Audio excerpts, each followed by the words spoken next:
জাফরাবাদে বাবা ছেলে খুনের প্রায় 2 মাস পার। অবশেষে চার্জশিট পেশ করেছে কারা না বিশেষ তদন্তকারী দল।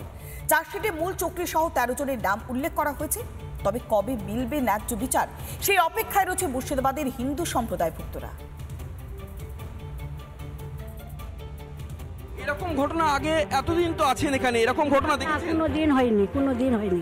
আমার শ্বশুরকে ভাসুরকে টেনে নিয়ে গেছে, মেরেছে। আমরা ঘরের মধ্যে ঢুকাতে আমরা বাড়ি আসতে পারি না। খুব ওয়াকফ আইনের প্রতিবাদে রণক্ষেত্রের চেহারা নিয়েছিল মুর্শিদাবাদের ধুলিয়ান শামশেরগঞ্জের মতো এলাকা।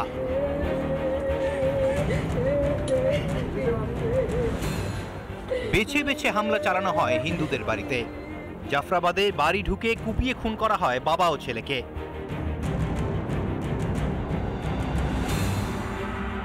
হিংসার আগুনে পুড়ে খাক হয়ে যায় মানুষের শেষ সম্বলটুকুও।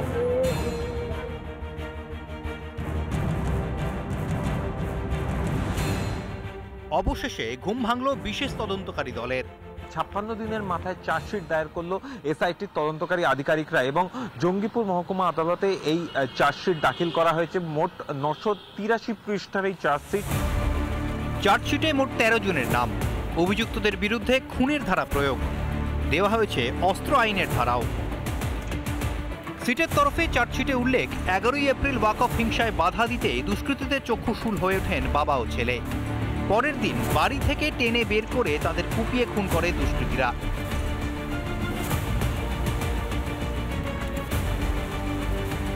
চার্জশিটের পেশ করার পরবর্তী ক্ষেত্রে কিন্তু রাজ্য পুলিশের এসআইটির যারা তদন্তকারী আধিকারিকরা তারা বিচারের যে শুনানি সেই শুনানি দ্রুত শুরু করবার জন্য কিন্তু আবেদন জানিয়েছেন।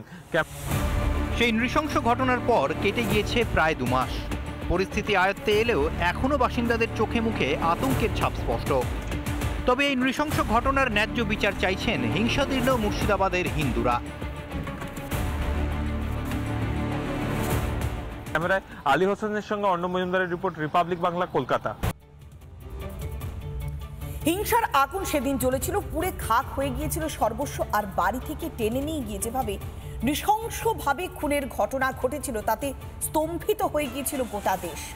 এটা কোন জায়গায় আমরা বসবাস করছি? এই প্রশ্নটা বারবার উঠে এসেছিল। তারপরেই তদন্তে নেমেছিল পুলিশ আর বিশেষ একটি তদন্ত কমিটি গঠন করা হয়েছিল। সেই টিম তদন্ত করে 56 দিনের মাথায় চার্জশিট পেশ করেছে। আমরা এই নিয়ে আলোচনা করবো। আমাদের সঙ্গে রয়েছেন প্রাক্তন পুলিশ কর্তা অরিন্দম আচার্য। আপনাকে স্বাগত জানাচ্ছি রিপাবলিক বাংলাতে। আমরা দেখলাম যে ঘটনা ঘটেছিল নৃশংসতার একেবারে চূড়ান্ত। বাড়িতে ঢুকে টেনে নিয়ে গিয়ে কুপিয়ে খুন করা হলো বাবা ছেলেকে। কিন্তু চার্জশিট পেশ করতে 56 দিন সময় লাগলো। আরো কি আগে চার্জশিট পেশ করতে পারতো না পুলিশ? দেখুন, এখানে তদন্ত কিভাবে হয়েছে আমি বলাটা ঠিক থাকবে না, কিন্তু আপনারা যে বলছেন না চার্জশিট এটা আমি একটু বলে দিই। চার্জশিট মানে প্রাইমা ফেসি চার্জেস ওয়েল এস্টাবলিশড। পুলিশের এই চার্জশিটে কোনো গুরুত্ব নেই। গুরুত্ব তখনই হবে যখন আমরা পুলিশ যারা চাকরি করে অন বিহাফ অফ কোর্ট, পিপি আগে কনসাল্ট করবে, দরকার হলে সেকশন চেঞ্জ হয়ে যাবে। সায়েন্টিফিক এক্সপার্ট এবং মেডিকেল এক্সপার্ট তার মধ্যে আছে কিনা পেশ করা হলো, 13 জনের নাম উল্লেখ করা হলো, এটা কি শুধুমাত্র কি আইওয়াস মানে কি এটা পরবর্তীকালে আমরা জানা যাবে? আপনি আমাকে বলুন এই কথাটা। আপনারা যে আজকে মুর্শিদাবাদ নিয়ে আলোচনা করছেন, আমি বলি আপনাদেরকে যে 2019 পরে সন্দেশখালীতে যে নৃশংস হত্যা হয়েছে 3 জনে, এই শাহজাহান আলাদা তাদেরকে চার্জশিট দেওয়ার পর সব বাদ দিয়ে দিয়েছে। হাইকোর্ট ধরা পড়ে তো আজকে তাড়াতাড়ি করে এসসিডি দিয়ে তাদের নাম ঢোকানো হচ্ছে। এটা কি চার্জশিট? আপনি আমাকে বলুন যে আজকে হরগোবিন্দ দাস এবং চন্দন দাস যে মারা গেল তার পরবর্তীকালে আজকে কি 164 কার করানো হয়েছে, 161 কার করানো হয়েছে? ওখানে যে ব্লাড গুলো করা হয়েছে সেখানে এফএসএল কি পেয়েছে?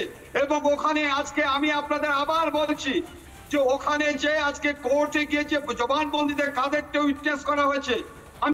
নানা ধরনের কন্টেন্ট দেখার জন্য লাইক করুন, শেয়ার করুন আমাদের ফেসবুক পেজ, সাবস্ক্রাইব করুন আমাদের ইউটিউব চ্যানেল।